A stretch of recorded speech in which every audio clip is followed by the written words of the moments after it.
Halo teman-teman, di sini kami akan mempresentasikan hasil diskusi kelompok kami tentang pastoral keluarga yang disusun oleh Alvaro Christoforus Ginting, Angela Marici Puspita, Ardinus, Rizky Darmawan, Mikael Teju, Ninulius, Octavia Reza, Paulus Yosan, dan Yohanes Jodi Pratama. Di sini kelompok kami akan membahas 3 isu mengenai yang pertama, Ecclesia Domestica, yang kedua, keluarga berdialog dengan Allah, yang ketiga, keluarga mewartakan Injil. Pertama, Ecclesia Domestica atau gereja rumah tangga. Ecclesia Domestica bersumber dari teologi Paulus tentang perkawinan dalam Efesus bab 5 ayat 21 sampai dengan 33. Di sini Paulus memulai pembentukan jemaatnya dengan mengumpulkan mereka dalam komunitas-komunitas kecil dalam gereja rumah tangga atau eklesia. Pada zaman sejarah gereja dan Konsili Vatikan II, di sini keluarga memperoleh nama sebagai Ecclesia Domestica atau gereja rumah tangga. Keluarga merupakan buah dan sekaligus tanda kesuburan adikodrati dan memiliki ikatan yang mendalam antara gereja dan keluarga. Baiklah, saya akan melanjutkan presentasi dari Mikael Teju. Sekarang kita akan beralih ke makna keluarga sebagai Ecclesia Domestica, dijelaskan menurut Katekismus. Ya, makna yang pertama yaitu keluarga Kristiani merupakan pusat iman yang hidup. Tempat pertama iman akan Kristus diwartakan, dan sekolah pertama tentang doa, kebajikan-kebajikan, dan cinta kasih Kristen. Dalam KGK artikel 1656,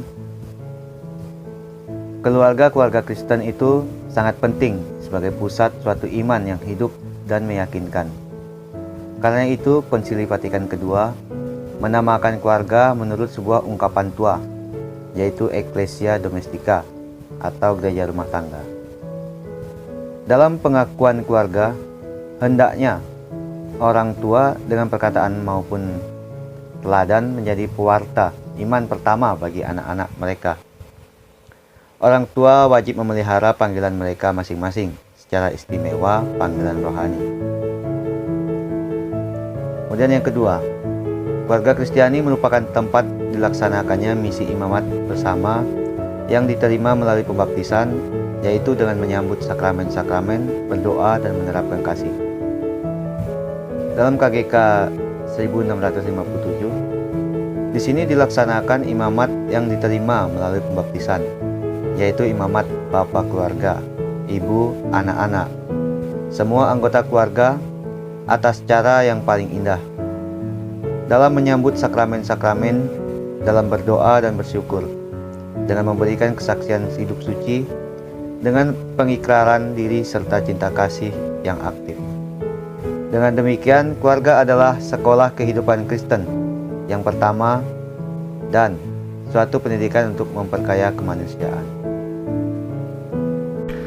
Yang ketiga, keluarga Kristiani merupakan presentasi dan pelaksanaan persekutuan gereja, yaitu persekutuan iman, harapan, dan kasih.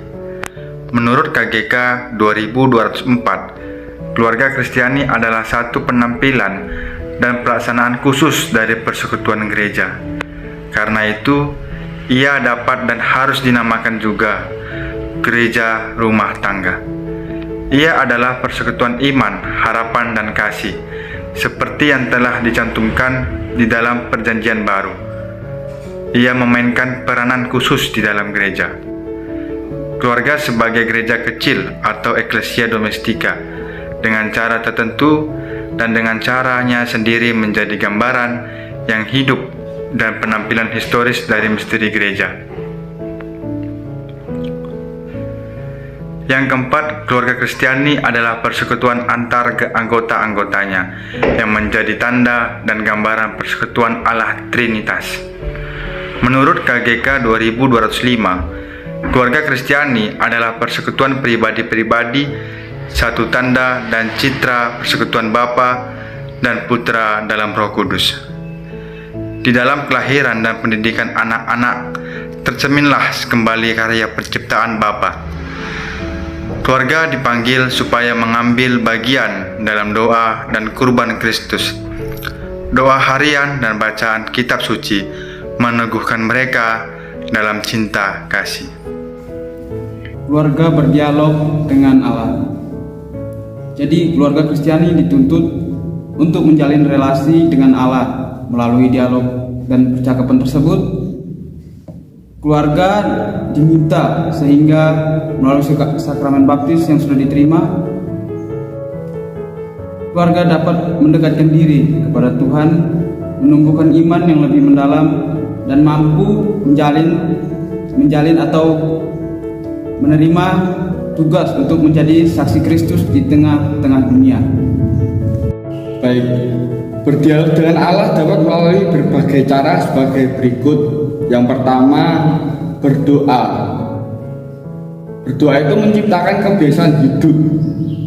Doa dalam keluarga memungkinkan setiap anggotanya bertumbuh dalam iman dan berkembang ke arah yang lebih baik. Dalam Roma bab 8 ayat 26-27 dikatakan, demikian juga Roh membantu kita dalam kelemahan kita, sebab kita tidak tahu bagaimana sebenarnya harus berdoa. Tetapi Roh sendiri berdoa untuk kita kepada Allah dengan keluhan-keluhan yang tidak terucapkan. Dan Allah yang menyelidiki hati nurani mengetahui maksud Roh itu, yaitu bahwa Ia sesuai dengan kehendak Allah berdoa untuk orang-orang kudus. Yang kedua, dengan membaca kitab suci. Untuk membangun relasi dengan Allah, tentu keluarga Kristiani juga harus mengetahui apa perintah dan kehendak Tuhan.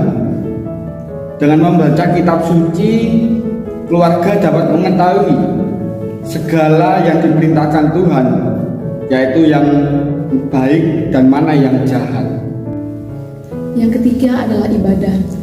Ibadah bukan hanya sekedar ikut dan datang dalam ibadah tersebut, akan tetapi keluarga Kristiani diharapkan dapat mengerti dan memahami apa yang diikuti dalam ibadah tersebut.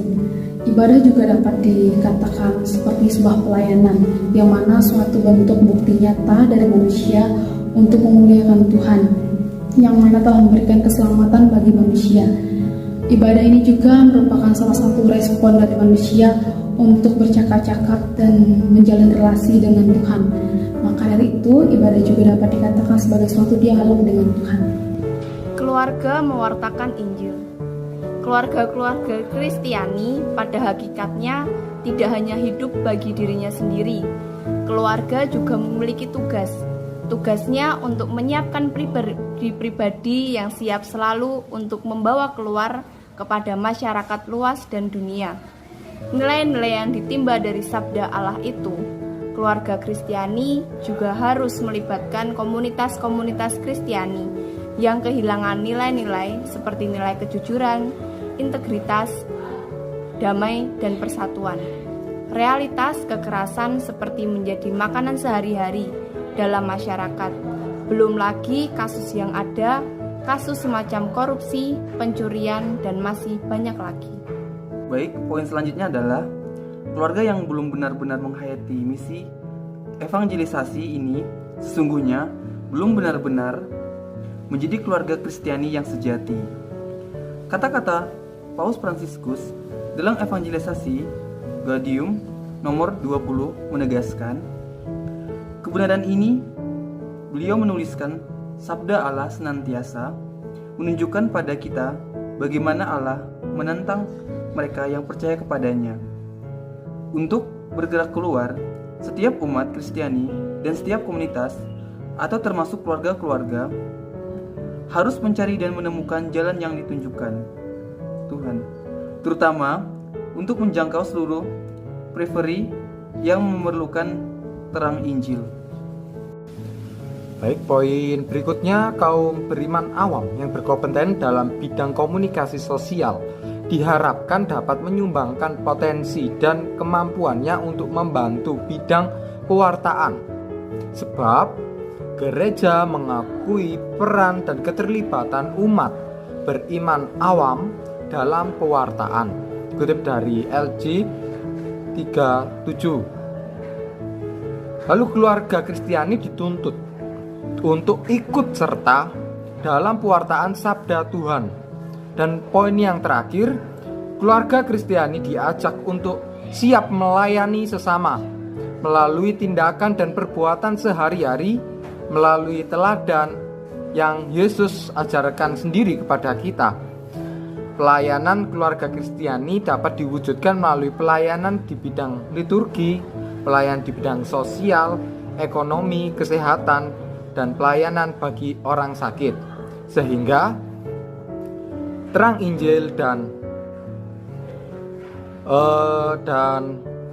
pewartaan Injil dapat senantiasa disebarkan oleh keluarga-keluarga Kristiani. Sekian presentasi dari kami tentang pastoral keluarga dari kelompok 2. Kurang lebihnya kami mohon maaf. Terima kasih.